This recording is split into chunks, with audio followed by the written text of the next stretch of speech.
अब की बार 400 पार को लेकर भाजपा विधानसभा स्तरीय बैठक कोटरमा सेलिब्रेशन हॉल में आयोजित की गई। इसमें मुख्य अतिथि प्रदेश प्रभारी लक्ष्मीकांत वाजपेयी उपस्थित हुए।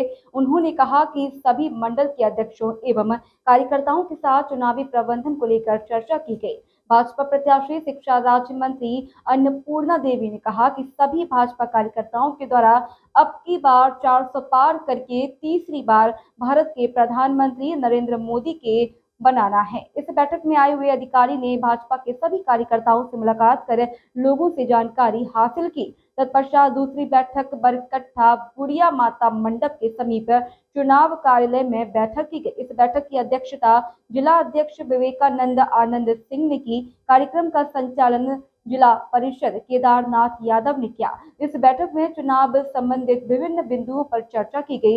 प्रदेश प्रभारी लक्ष्मीकांत वाजपेयी एवं मंत्री अन्नपूर्णा देवी ने सभी ग्रामीणों से मुलाकात कर उनका हालचाल जाना, सभी साथ और प्रधानमंत्री नरेंद्र मोदी के द्वारा किए गए सभी कार्यों से अवगत कराया। बता दें, इस कार्यक्रम में बरकट्टा विधानसभा के सभी मंडल पदाधिकारी अधिकारी उपस्थित हुए। आए हुए अतिथियों को अंग वस्त्र देकर, बुके देकर एवं माला पहनाकर सम्मानित किया गया।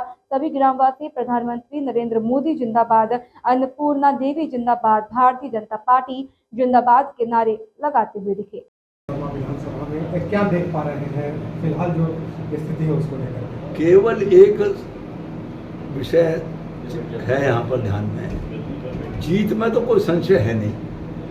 जीत कितने अधिक से अधिक मार्जिन से हो, इसके बारे में कार्यकर्ता प्रयास कर रहा है। सर, पिछली बार रिकॉर्ड जीत हुई थी, इस बार क्या लग रहा है? वो रिकॉर्ड ब्रेक होगा कि फिर? नहीं, अपना ही रिकॉर्ड तोड़ने में हमें कोई शर्म संकोच नहीं है, हम जरूर तोड़ेंगे। झारखंड की 14 लोकसभा सीट, इस बार कितनी सीट पर फतह हासिल होगी बीजेपी की? क्या कुछ रणनीति बनाई गई है? देखिए, पिछली बार 14 में से 11 हम पे थी, एक हमारे एनडीए पार्टनर आसू पे थी, एक झारखंड मुक्ति मोर्चा पे थी, एक कांग्रेस पे थी। अब की बार भी एक सीट हमारे एनडीए पार्टनर आसू पे रहेगी और शेष 13 सीट भारतीय जनता पार्टी के पास। विपक्ष को हराने के लिए क्या कुछ रणनीति करने के लिए होती है, बताने के लिए नहीं होती है।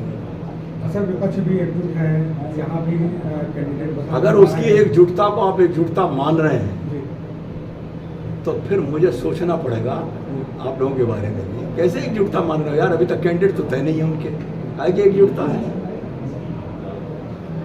और आर्थिक भ्रष्टाचार में आपंठ डूबे हुए लोग अपने को बचाने के लिए हुए, देश की सेवा करने के लिए, जनता की सेवा करने के लिए एकजुट नहीं है।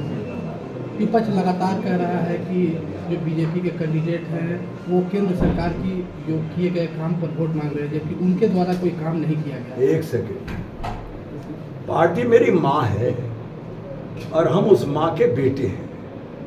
अपनी माँ के किए हुए कामों का हम अगर उपयोग नहीं करेंगे तो शायद हम नालायक बेटे करेंगे। इसलिए आदरणीय नरेंद्र मोदी जी की सरकार के द्वारा किए गए काम वो हमारे किए हुए काम है और उनको हमको जनता के बीच में ले जाने में कोई दिक्कत नहीं, लेकिन झारखंड के परिप्रेक्ष्य में हम पैरेलल ले जाएंगे इस निकम्मी सरकार की विफलता।